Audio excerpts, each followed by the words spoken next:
अस्सलाम वालेकुम students.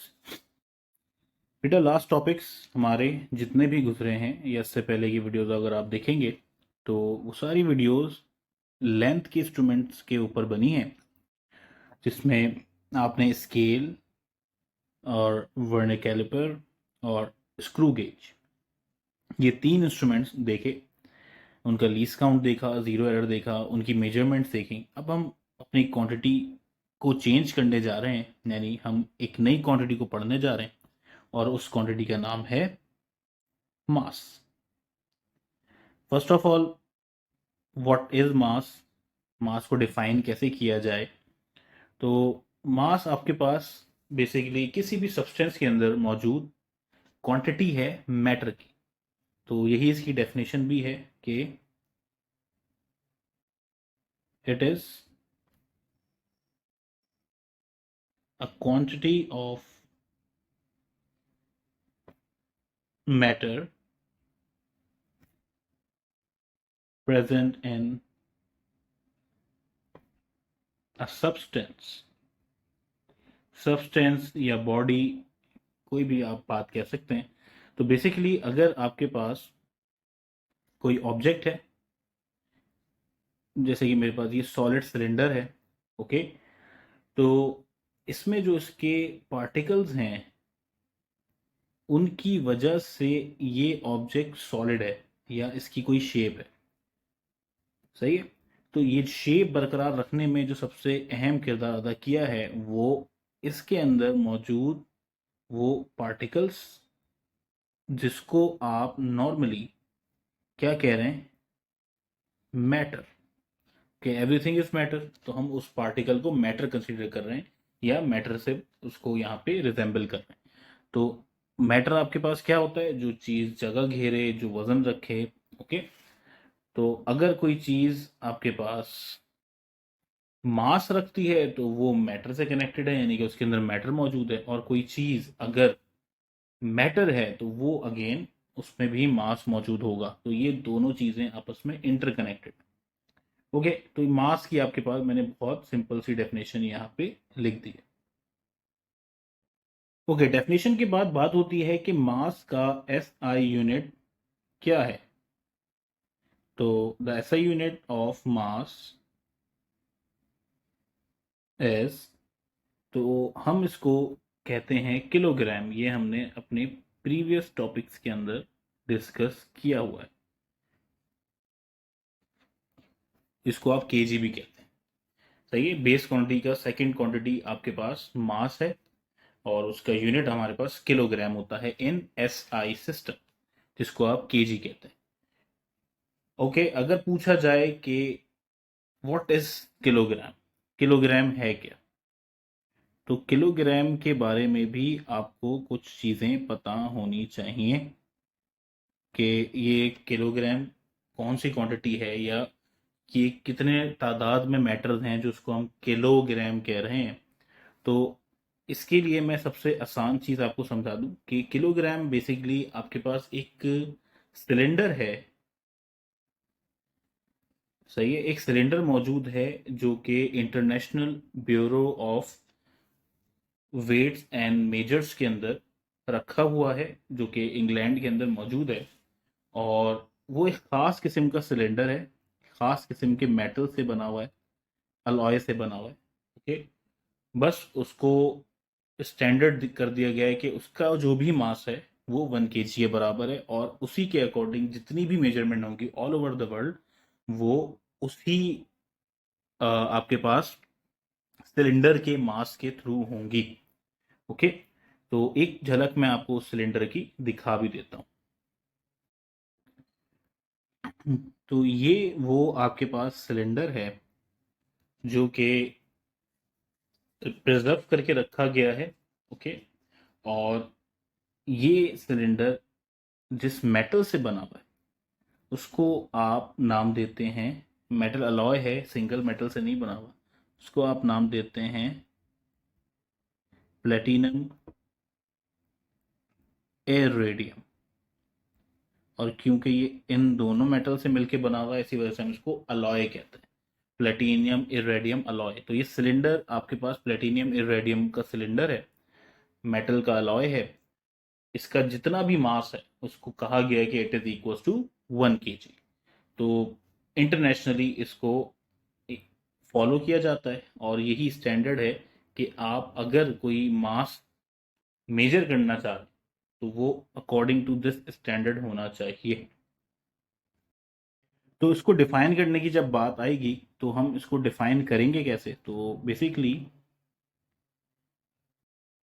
Kilogram is defined as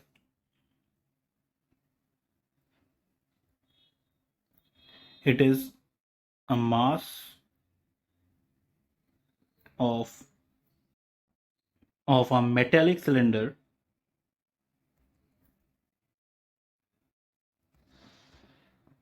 जिसका हमने नाम अभी बताया, made of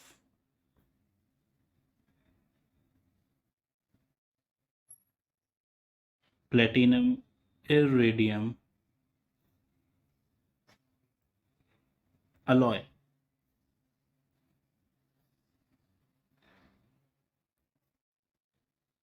which is preserved in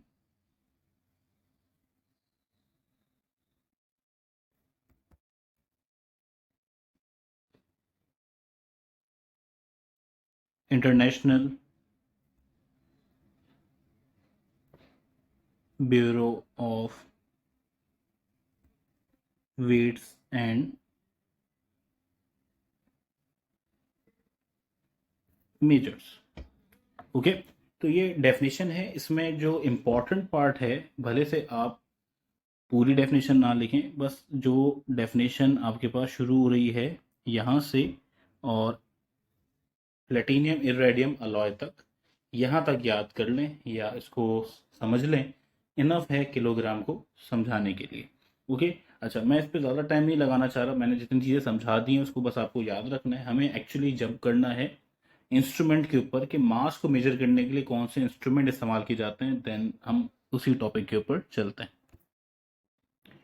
okay, मास को मेजर करने के लिए हम कौन सा इंस्ट्रूमेंट इस्तेमाल कर सकते हैं? बेसिकली मास को मेजर करने के लिए हमें जो इंस्ट्रूमेंट यूज करना होता है उसको हम कहते हैं balance instrument, which is used to measure mass is called balance। तो ये बैलेंस आपके पास है कैसा, या कैसा नजर आता है? तो ये दो तरह के होते हैं। एक आपके पास फिजिकल बैलेंस होता है, ओके, और दूसरा आपके पास इलेक्ट्रॉनिक बैलेंस है।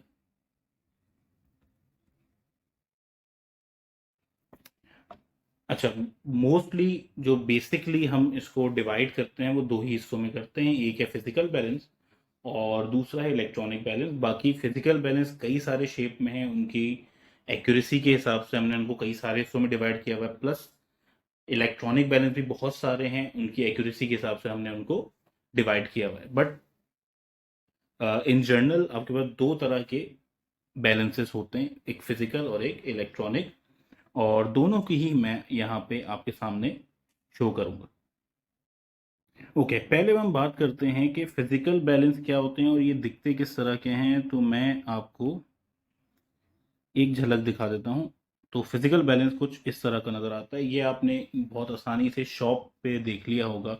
आप सब्जी खरीदने जाते हैं या कोई भी चीज़ ऐसी जो तोल कर ली जाती है, तो आपको ये बड़ी आसानी से शॉप्स में नज़र आ जाएगा जहाँ ग्रोसरीज वगैरह आप लेने जाते हैं।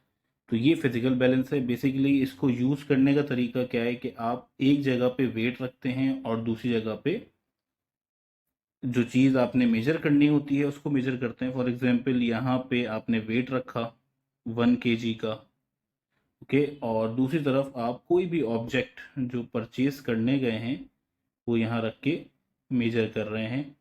तो जैसे ही ये बैलेंस बिल्कुल एक स्ट्रेट लाइन में आ जाएगा तो ये सेंटर वाला निडल आपके पास बिल्कुल जीरो पे कह सकते हैं या बिल्कुल सेंटर पे ये निडल आपके पास आके रुक जाएगी। तो आप कह देंगे कि भाई यहाँ पे जो ये ब्लू कलर का जो मास है वो यहाँ के रखे हुए वेट के बराबर हो चुका है।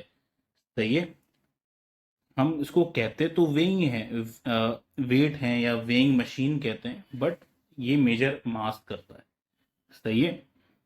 तो बेसिकली मास को मेजर करने का सबसे आसान तरीका क्या है कि दो चीजों को एक ही बैलेंस पे रखें और दोनों को बराबर कर दें, दोनों को बैलेंस कर दें। मैंने यही किया। ओके। इसी तरीके से आपके पास प्लेटिनियम इरेडियम के मास को मेजर करके बाकी सबको डिस्ट्रीब्यूट किया गया इक्वेट करने के बाद। तो ये आप नॉर्मली इसको यूज करते हैं। इसकी जो एक्यूरेसी होती है बहुत ज़्यादा कम होती है। ओके। आप इसमें ज़्यादा बड़ी या ज़्यादा हल्की चीज़ों को मेजर नहीं कर सकते। सही है। यानी कि ग्राम्स में भी आप 500 ग्राम से नीचे इसको मेजर नहीं कर सकते। 1 किलो या आधा किलो होगा, इससे ज़्यादा हम इसको मेजर नहीं कर सकते। एक्यूरेसी इतनी नहीं है। अगेन हमें अभी लीस्ट काउंट का कोई काम नहीं है, हमें लीस्ट काउंट अगर मेजर नहीं करना। मैं जस्ट आपको बैलेंसिंग के तरीके या फिर बैलेंसेस दिखा रहा हूँ। ओके। अब जो मैं आपको बैलेंस दिखाने जा रहा हूँ वो आपके पास कहलाता है लेबोरेटरी फिजिकल बैलेंस। ये लैब का फिजिकल बैलेंस है और ये आप अपनी साइंस लैब में जाके स्कूल में कॉलेज में बड़ी आसानी से देख सकते हैं। तो ये भी आपके पास वही सेम तरह से काम करने वाला, सेम पर्पस पे काम करने वाला इंस्ट्रूमेंट है, बट इसकी सेंसिटिविटी बहुत ज़्यादा है, जिसमें आप एक अंदाज़ा लगा सकते हैं कि यहाँ पे आप 1 mg को भी मेजर कर सकते हैं। यानी आप लीस्ट काउंट देख रहे हैं कहाँ से कहाँ चला गया, तो आप 1 मिलीग्राम को भी यहाँ पे मेजर कर सकते हैं। ये इतना स्मॉल मेजरमेंट है। 1 ग्राम को भी मेजर कर सकते हैं। तो इसका लीस्ट काउंट आपके पास बहुत स्मॉल होता है, 0.01 ग्राम्स हो सकता है, 0.01 ग्राम, 0.1 ग्राम हो सकता है, 1 ग्राम हो सकता है। तो ये डिफरेंट सेंसिटिविटीज के अंदर आपको, मैंने कहा था ना, different physical balance different sensitivity के साथ आते हैं, तो ये डिफरेंट सेंसिटिविटी के साथ आपको मिल सकता है। तो ये आपके पास फिजिकल बैलेंस है जिसमें मास को मेजर किया जाता है। ओके।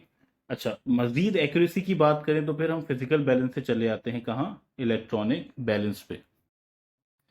ओके। अगर मैं ज़्यादा सेंसिटिविटी की बात करूं तो मेरे पास सबसे बेस्ट ऑप्शन है ये इलेक्ट्रॉनिक बैलेंस, जिसमें आप बहुत ज़्यादा सेंसिटिव वैल्यूज़ यानी कि बहुत हल्की वैल्यूज़ को भी मेजर कर सकते हैं। तो ये आपने अगेन डिफरेंट डिफरेंट प्लेसेस पे देखा होगा।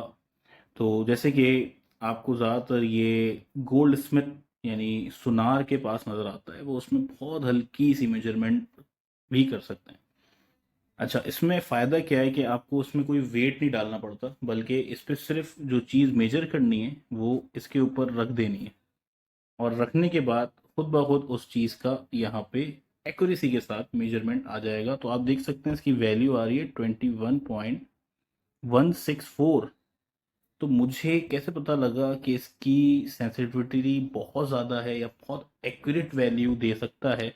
तो सिंपल इट्स सेट कि इसके पॉइंट के बाद आने वाले डिजिट्स से, कि ये मुझे ये नहीं बता रहा कि 21.5 वैल्यू, ये मुझे बता रहा है 21.164, यानी कि इतनी ज़्यादा एक्यूरेसी के साथ वैल्यू आ रही है।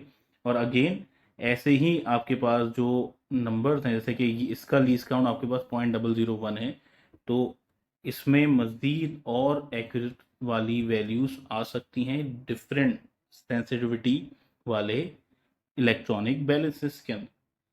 तो अगेन इनकी भी कैटेगरीज बहुत सारी हैं। तो आपने दोनों का फ़र्क समझ लिया कि फिजिकल बैलेंस और इलेक्ट्रॉनिक बैलेंस में क्या फ़र्क है। सिर्फ सेंसिटिविटी का फ़र्क है, और दूसरा फिजिकल बैलेंस में हमें वेट्स की ज़रूरत पड़ती है, इसमें वेट्स की ज़रूरत नहीं पड़ती। जस्ट आपने जिस ऑब्जेक्ट के मास को मेजर करना है उसको उसके सरफेस पे प्लेस कर देना है, और देन आपको उसका मास पता चल जाएगा। इवन इवन आप जिस मशीन के ऊपर खड़े होते हैं, ओके, वो भी आपका वेट नहीं बल्कि आपका मास बता रही होती है। देखें, अगर आप गौर से देखें तो इसमें जैसे ही हम अपने पैर रखते हैं, सही है, इस जगह पे मैं इसको रेड कलर से दिखा देता हूँ। इस जगह पे जैसे हम अपने पैर रखते हैं तो हमारे पूरे बॉडी का जो मास होता है, सही है, वो पैरों के ज़रिए इस मशीन पे आके गिर जाता है। ओके, एक बात तो समझ में आई। जैसे ही आप इसमें खड़े होते हैं तो इसका जो रिंग है, अब ये भी इसमें भी इलेक्ट्रॉनिक और आपके पास एनालॉग में फ़र्क है। फिलहाल ये वाला मेरे पास एनालॉग वाला है। तो जैसे ही ये रिंग घूमता है तो आपको पता चलता है कि आपका मास कितना है, क्योंकि अगर आप गौर करें यहाँ पे भी और अपने घर पे जो आपके पास वेइंग मशीन है उस पे वेट का यूनिट नहीं बल्कि मास का यूनिट लिखा होता है, किलोग्राम।